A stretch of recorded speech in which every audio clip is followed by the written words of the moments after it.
So what is so special with carboxylic acid derivatives? Let's draw this general structure for carboxylic acid derivatives again. So this is the general structure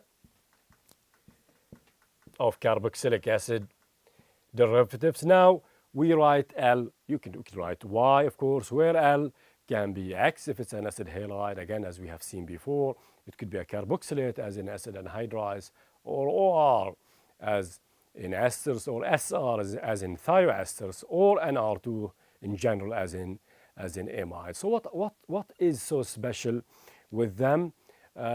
What's fascinating about their chemistry is actually a combination of several electronic factors. The first factor is inductive effect.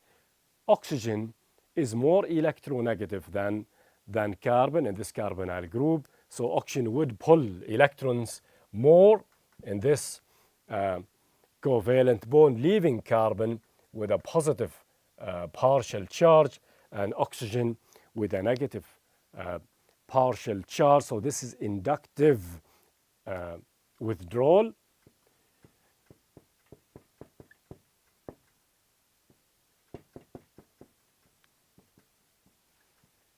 And this inductive withdrawal by oxygen makes this carbon of the carbonyl group electrophilic. So we can label this as electrophilic as a result.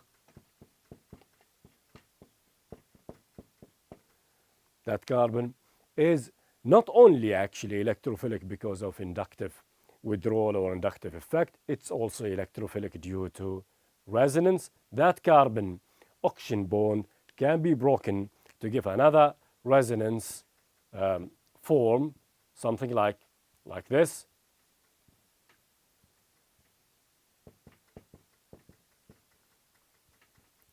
And that's a clear evidence now that carbon is electrophilic because now it has a positive charge because it has lost its electron share. So this is resonance withdrawal or resonance effect in general. And it is clear that carbon is electrophilic.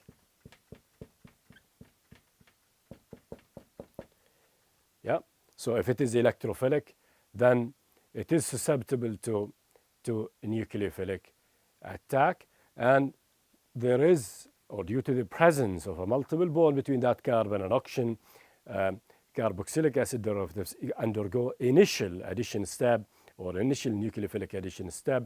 But in this regard, they are not actually different from aldehydes and ketones. We have seen the similar effects, inductive effect and resonance in the case of aldehydes and ketones.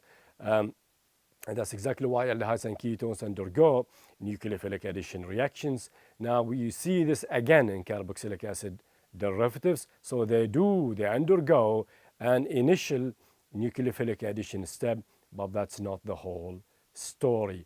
The difference really lies here in L or Y, if you like, in this group, what makes these compounds derivatives of carboxylic acids.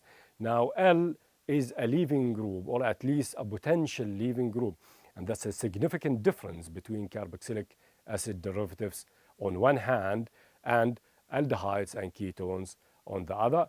All of these carbonyl compounds undergo initial, if you like, nucleophilic addition step, but carboxylic acid derivatives take another step, as we will see very shortly. Let's draw the structure of carboxylic acid derivatives. Again, when a nucleophile approaches a carboxylic acid derivative, it attacks that carbon with simultaneous breakage of the carbon-oxygen double bond. So we can show this with Cayley arrows. So the nucleophile attacks that electrophilic carbon. Again, that carbon is electrophilic due to inductive effect and resonance. The carbon-oxygen double bond is simultaneously broken. That's why the intermediate, as a result of this nucleophilic addition step, and it is nucleophilic addition step because the nucleophile attacks a carbon, an electrophilic carbon of a multiple bond, double or triple. That's nucleophilic addition. This is nucleophilic addition reaction so far, if you like, or nucleophilic addition step so far. And that's so far not really different from the chemistry of aldehydes and ketones, from nucleophilic addition reactions of aldehydes and ketones. But the difference between the chemistry of aldehydes and ketones on one hand and the chemistry of carboxylic acid derivatives on the other is actually on this intermediate.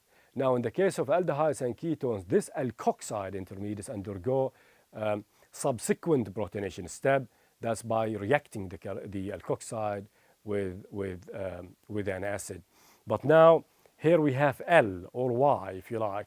This could be X again, as in the case of acid halides. It could be a carboxylate, as in the case of acid anhydrides, OR in esters, or NR2 in amides. This L, or potential leaving group, can actually now leave as a result of reformation of the carbonyl group, which would act as the driving force for the departure of this leaving or potential leaving group. So we can show this using Cayley arrows. As such, the carbonyl group is reformed and L leaves. So that's really the significant difference between the chemistry of aldehydes and ketones and the chemistry of carboxylic acid derivatives. Let's write the product.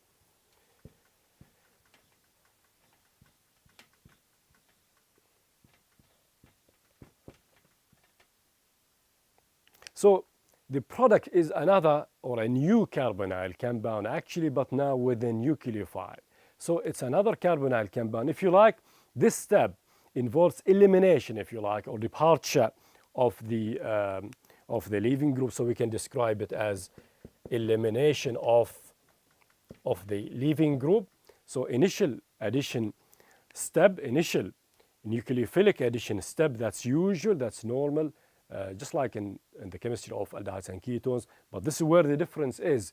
Due to the presence of a leaving group or a potential leaving group, now that leaving group or potential leaving group can be expelled by the reformation, by the carbonyl group, by the reformation of the carbonyl group. Now, we did not see this before in the case of aldehydes and ketones. That's because in the case of aldehydes and ketones, this L was hydrogen or R, and of course these are very poor leaving group. The result is another carbonyl compound. Overall, it is addition.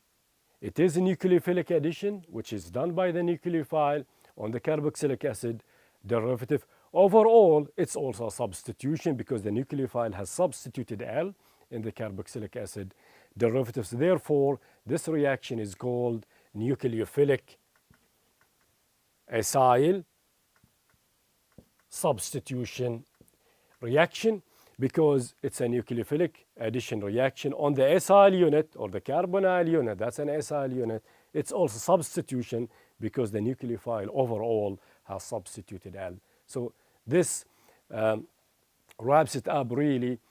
Carboxylic acid derivatives undergo nucleophilic acyl substitution reactions, whereas aldehydes and ketones undergo nucleophilic addition reactions. The difference between the two classes of compounds is really in this alkoxide intermediate. The alkoxide in the case of aldehydes and ketones undergoes protonation, whereas here in the case of carboxylic acid derivatives, it undergoes elimination. So addition followed by elimination. Overall, it's nucleophilic acyl substitution reaction.